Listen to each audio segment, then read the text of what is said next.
मित्रों नमस्कार। आज 11 बजे से जो भारतीय टेलीविज़न पे है वो मोदी जी के मन की बात आ रही है। मन की बात तो मैं भी करना चाहता हूँ यार, लेकिन क्या करूँ, मेरे मन की बात सुनने वाले नहीं हैं। टेलीविज़न पे तो कोई स्थान है नहीं हमारे जैसे आम भारतीय का। फिर भी मोदी जी ने मन की बात की शुरुआत ही आज चीतों से करी है। जो उन्होंने 8 चीते मंगाए हैं नामीबिया से, जिसका डंका चारों तरफ बज रहा, आप देख ही रहे होंगे। टीवी पे बड़े बड़े शो चल रहे हैं कि चीता आया चीता आया। तो इतने बड़े बड़े इवेंट्स चल रहे हैं तो बात थोड़ी आगे बढ़नी चाहिए। मन की बात का मुख्य विषय तो ये होना ही चाहिए कि भारत ने 75 साल बाद जो है फिर से एक बार 8 चीतों को जो है लाया है भारत की पवित्र भूमि पे। और मेरा ये वीडियो बनाने का मकसद है कि मोदी जी ने अपने मन की बात की शुरुआत में ही देश के युवाओं मतलब अधिकांश तो बेरोज़गार ही हैं, तो शायद ये टास्क उन्होंने उन बेरोज़गार युवाओं को ही दिया है कि युवा जो है इन 8 चीतों के 8 अलग अलग नाम जो है उन्हें सुझाएं ताकि इनका नामकरण किया जा सके। तो मित्रों, अभी ये कार्यक्रम चल ही रहा है। मन की बात मोदी जी आगे बढ़ा रहे हैं, एक एक विषय लेके आ रहे हैं वो, जिन विषयों का देश की आम जनता से कोई मतलब नहीं है संभवतः। वो साइन लैंग्वेज पे बात कर रहे हैं इस समय। इसके पहले उन्होंने चीतों पे बात करी, आगे भी शायद कुछ बड़ी बड़ी बातें करेंगे। वो मन की बात ही वो कर सकते हैं, मीडिया से तो भागते ही हैं। तो मैंने सोचा कि क्यों न मैं देश का वो पहला नागरिक बनूं जो इन 8 चीतों, महान कह सकते हैं कि मोदी जी ने कहा था कि हमारे ये, उन्होंने उस शब्द का इस्तेमाल किया था, मैं भूल रहा हूँ, कि हमारे मेहमान हैं ये महान मेहमान हमारे 8 आए हुए हैं देश में। तो मैं सोचा कि इन 8 का नामकरण सबसे पहले मैं ही क्यों न कर दूँ। तो मित्रों, जो मेरे मन में ख्याल आया है, पहले चीते का नाम होना चाहिए भय, दूसरे का नाम होना चाहिए भूख, तीसरे का नाम होना चाहिए भ्रष्टाचार, चौथे का नाम होना चाहिए अपराध, 5वें का नाम होना चाहिए अन्याय, 6ठे का नाम होना चाहिए बेरोज़गारी, 7वें का नाम होना चाहिए गरीबी, और 8वें का नाम होना चाहिए, 8वें का नाम भी कुछ आप लोग भी सुझाइए। 8वें का नाम मैं 7 ही नाम देता हूँ, मुझे 8वां नाम नहीं मिल पा रहा है। झूठ हो सकता है 8वें का नाम, फेंकना, झूठ बोलना, सरासर झूठ बोलना, या झूठा हो सकता है उसका नाम, ज़्यादा बेहतर रहेगा। झूठा 8वें का नाम हो सकता है। तो बस इसीलिए संक्षिप्त वीडियो में इस कार्यक्रम के दौरान ही मैंने बनाया है कि भाई मोदी जी को ये नाम अच्छे लगें तो इन चीतों का नाम जो है ये 8 नाम रख सकते हैं। ये भय, भूख, भ्रष्टाचार, अपराध, अन्याय, अशिक्षा। यस, मुझे याद आया, 8वां नाम अशिक्षा। भय, भूख, भ्रष्टाचार, अपराध, अन्याय, अशिक्षा, बेरोज़गारी और गरीबी। मोदी जी, ये नाम मैं सुझा रहा हूँ आपको क्योंकि ये 8 ऐसे नाम हैं जो देश में चहुओर व्याप्त हैं। भय है देशवासियों के अंदर, भ्रष्टाचार आप कहते हैं ख़त्म हो गया, लेकिन असलियत यह है कि भ्रष्टाचार ज्यों का त्यों बना हुआ है। मैं एक प्रश्न पूछता हूँ आपसे, आप सभी से, कि अगर ज़िले का जो छोटा कर्मचारी, तहसील को एग्ज़ाम्पल ले लीजिए, अगर तहसील की घूसखोरी एज़ इट इज़ जैसी पिछली सरकारों में थी वैसी ही बनी हुई है, या फिर मैं तो कहूँगा उससे भी अधिक है, तो निश्चित रूप से ये भ्रष्टाचार का पैसा ऊपर तक बढ़ता है। अगर कर्मचारी भ्रष्टाचार कर रहा है, आपके ज़िले का डीएम भ्रष्टाचार कर रहा है, आपका एसएसपी अगर थानों के माध्यम से वसूली कर रहा है, तो निश्चित रूप से ये पैसा ऊपर लखनऊ तक पहुंच रहा है, चाहे इसे कोई माने या ना माने। इसका मतलब है कि भ्रष्टाचार लखनऊ तक है। लखनऊ में भ्रष्टाचार हो रहा है तो दिल्ली तक भ्रष्टाचार है। ये क्रम है। अगर एक स्टेप पे काम हो रहा है, दूसरे पे हो रहा है, तो तीसरे पे हो रहा है, ये मानना पड़ेगा हम सभी को। तो भय है, भ्रष्टाचार है, भूख तो है ही, ये तो मोदी जी भी मान रहे हैं, क्योंकि 80 करोड़ जनता को उन्हें मुफ्त का राशन देना पड़ रहा है, तो भूख तो है। इसको तो गवर्नमेंट ही स्वीकार कर रही है कि देश में 80 करोड़ लोग ऐसे हैं 130 करोड़ में से जो खाने के लिए नहीं कमा पा रहे हैं या उनके पास भोजन नहीं है, उन्हें मुफ्त का भोजन देना अनिवार्य था। अब थोड़ा सा कम किया जा रहा है, जाने कुछ शायद हो सकता है कि हम 5वीं जीडीपी बन गए, इस वजह से मोदी जी को लग रहा हो कि अब हम थोड़े अमीर हो गए हैं। देश के वो 80 करोड़ जनता जो अभी महीनों भर पहले जो है भोजन के लिए आश्रित थी सरकारी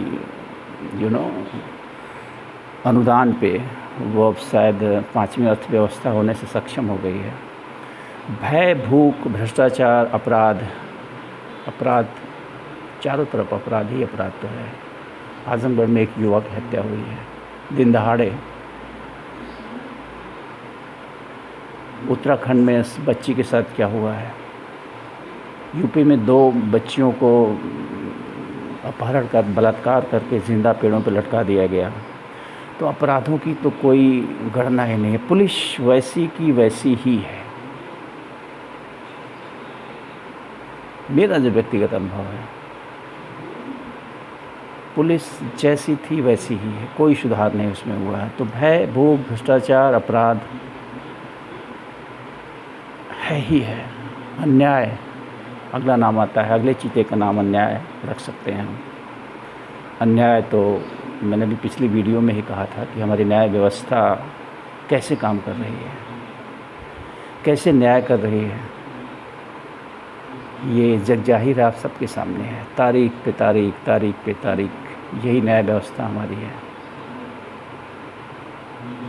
आप न्याय लेने जाइए तो आपको अदालत से तारीख मिलती है, और तारीख पे तारीख वाला न्याय लेते लेते एक दिन न्याय मांगने वाला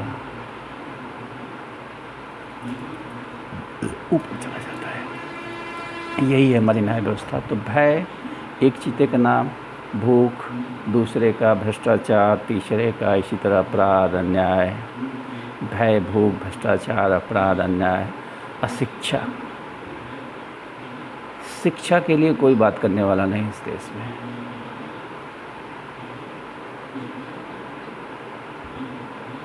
शिक्षा की गुणवत्ता जिस स्तर पे बढ़ाई जानी चाहिए वो नहीं बढ़ाई जा रही है। मैं नहीं कह रहा हूँ शिक्षा पे काम नहीं हो रहा है, शिक्षा पे काम हो रहा है। नई शिक्षा नीति आई है, उसमें भी कुछ बहुत अच्छी चीज़ें हैं, लेकिन अगर वो कार्यान्वित हो पाएँ समय से, ईमानदारी से, निष्पक्षता से, तब तो अशिक्षा बहुत बड़ा विषय है हमारे देश का। जैसा कि हम सब जानते हैं कि शिक्षा, मैं बार बार इस बात को कहता हूँ कि education is the weapon by which we can change ourselves, our society and our world. शिक्षा वो हथियार है, एकमात्र वो हथियार है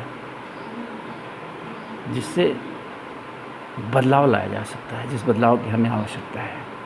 क्योंकि जितने भी सभ्य समाज आप पाएंगे जो अग्रणी देश हैं दुनिया में,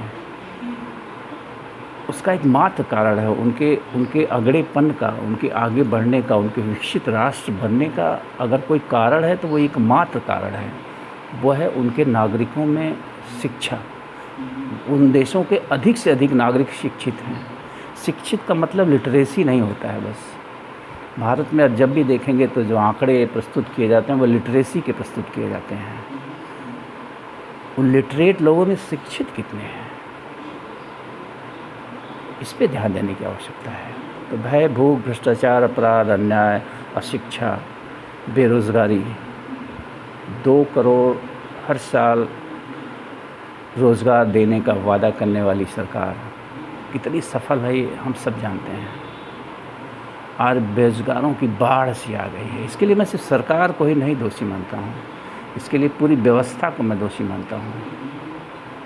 उन युवाओं को भी दोषी मानता हूँ जो इन प्रकार नकल वाली डिग्री लेके और अपने आप को शिक्षित कहते हैं और सरकार से जो है रोज़गार की उम्मीद करते हैं।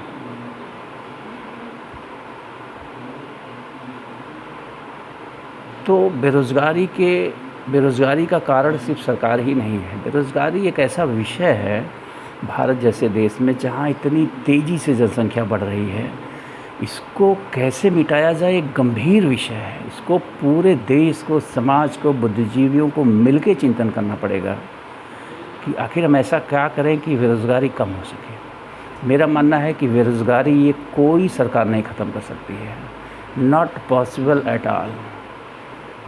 आप बेरोज़गारी के नाम पे अगर सरकार को गिरा दे और आप उम्मीद करें कि जो दूसरी सरकार आएगी वो रोज़गार दे देगी, आप कलेक्टर, डीएम और एसएसपी और बड़े बाबू बन जाएंगे रातों रात, तो इस दिवा स्वप्न से बाहर निकलिए।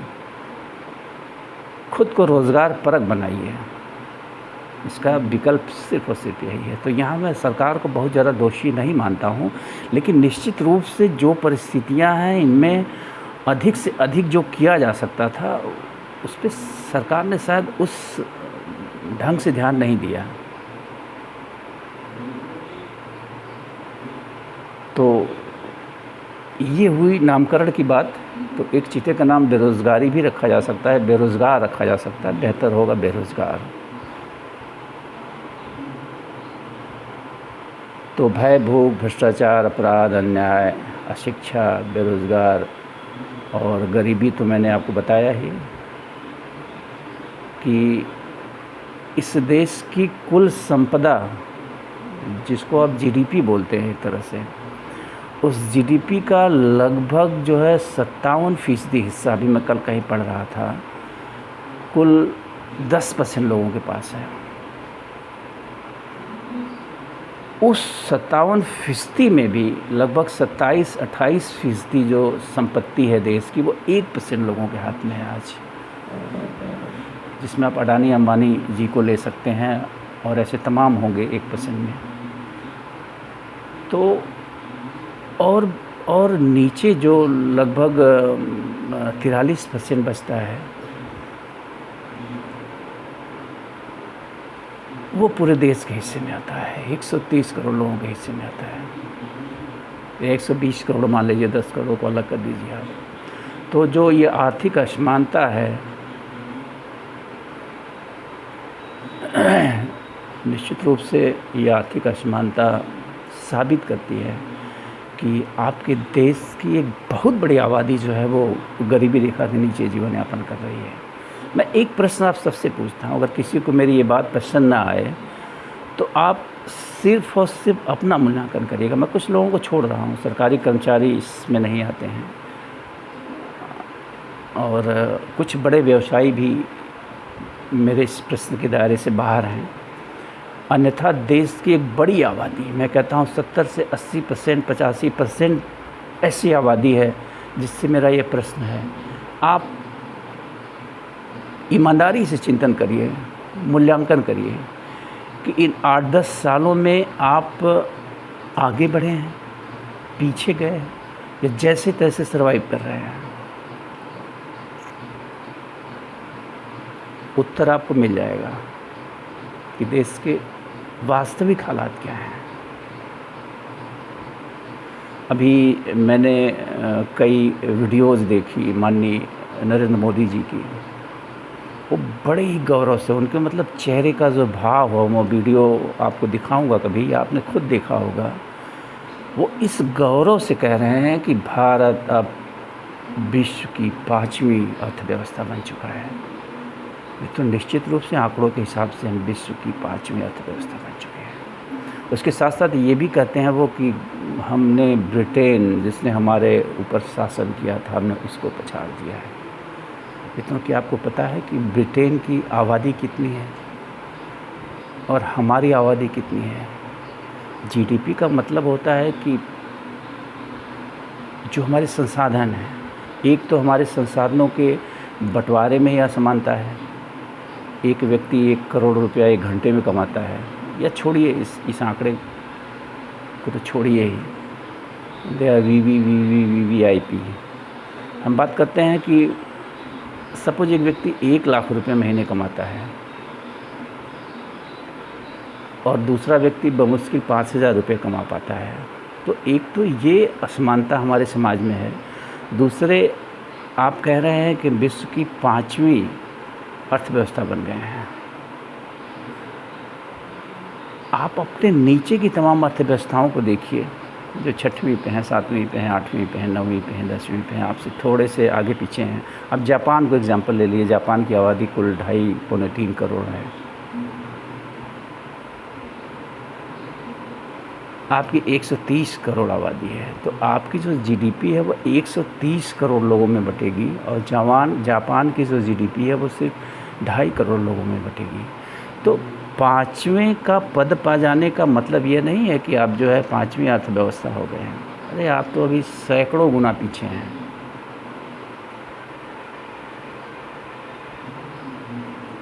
अमेरिका की जीडीपी लगभग 20 ट्रिलियन डॉलर की है, और हमारी जीडीपी अभी 2.5 पर ही अटकी हुई है। जो अभी मैंने कल मैं एक आर्टिकल पढ़ रहा था जिसमें आने वाले वर्षों में जो संभावनाएं थी, तो जीडीपी के 2.5 के आसपास ही रहने की संभावना है, कतई बढ़ने की संभावना नहीं है। 5 ट्रिलियन का जो मोदी जी भाषण दे रहे हैं, मोदी जी को 50 साल ऐसे 18 घंटे काम करने पड़ेंगे शायद, जिस ढंग से वो कर रहे हैं,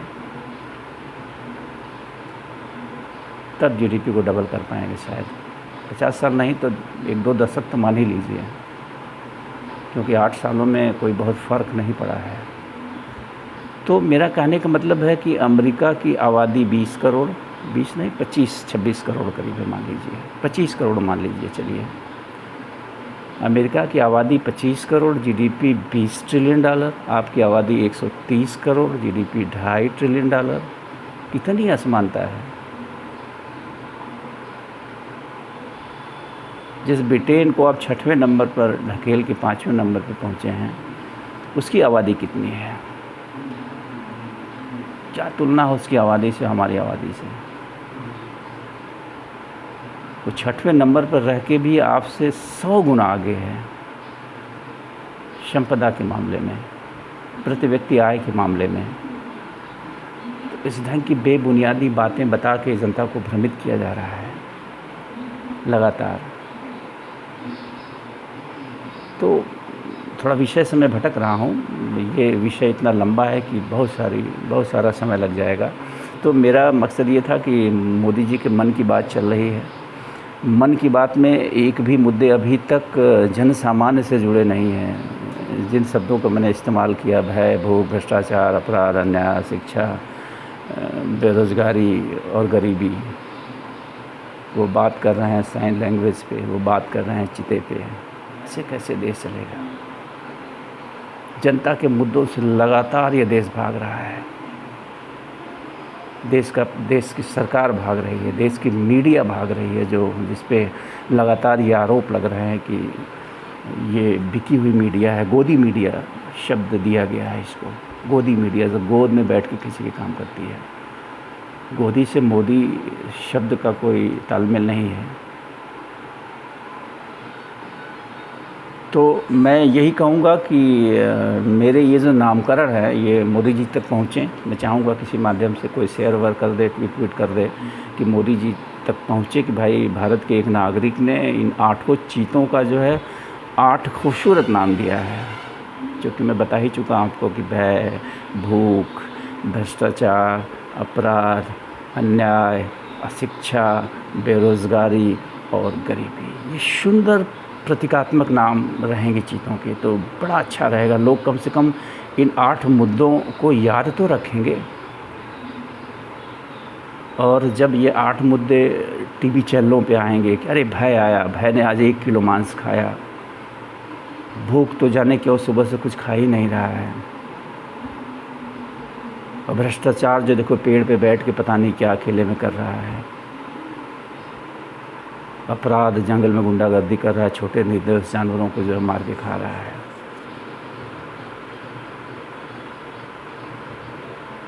अन्याय जो है न्याय नहीं कर पा रहा है। तो मोदी जी मेरी बात आप मानिए तो इन जो है ये जो 8 चीते आपके नामीबिया से आए हैं, इन 8 चीतों का नाम जो है जो मैंने सुझाया है उस पर आप विचार करिए और मैं कह रहा हूँ कि अगर परोक्ष नहीं तो अपरोक्ष रूप से ये नाम निश्चित रूप से काम करेंगे, क्योंकि आज देश भय को भूल चुका है, भूख को भूल चुका है, भ्रष्टाचार को भूल चुका है। इस तरह ये जो भी नाम है इनको हमारा देश, हमारे देश की मीडिया, हमारे देश के बुद्धिजीवी, हमारे देश के अधिकारी, हमारे देश की सत्ता चलाने वाले नेता, विधायक, सांसद, ये सब भूल चुके हैं।